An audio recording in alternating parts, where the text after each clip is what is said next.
Oriane, bonjour. Bonjour. On est ici dans un stade. Quel sport pratiquez-vous? Je pratique l'athlétisme et je cours le 100 mètres, le 200 mètres et le saut en longueur. Pourquoi avoir choisi l'athlétisme? Je suis née avec une quasi-absence de fémur droit. En 2003, j'ai vu une course d'un athlète amputé. Ça m'a donné envie de courir et depuis, j'adore et ça fait 7 ans que je cours. Comment se passent vos entraînements? Je m'entraîne avec Christine et son groupe d'athlètes qui s'entraînent pour du 100 et du 400 mètres haies. Donc je suis la seule athlète en e-sport et ça se passe très bien et toutes les séances que je fais sont basées sur les mêmes principes techniques que les leurs. Si on a besoin vraiment d'adapter, on va adapter, mais globalement c'est les mêmes séances. Et ça me permet vraiment de me donner sur chaque épreuve, sur chaque compétition et me dire que je me bats pour avoir des chronos vis-à-vis de moi-même.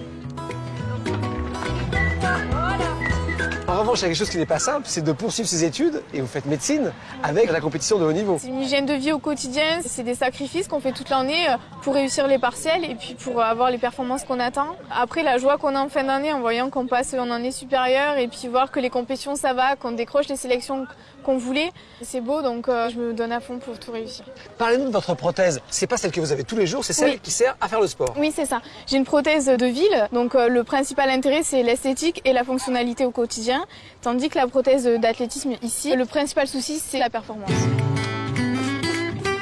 L'emboîture est moulée par rapport à ma jambe et puis la lame est étudiée en fonction de l'épreuve qu'on veut faire. Et vos projets, vos rêves pour l'avenir? Les championnats du monde en janvier 2011, viser un podium et puis j'espère avoir ma qualification pour les Jeux paralympiques de Londres en 2012. On croise les doigts. Merci.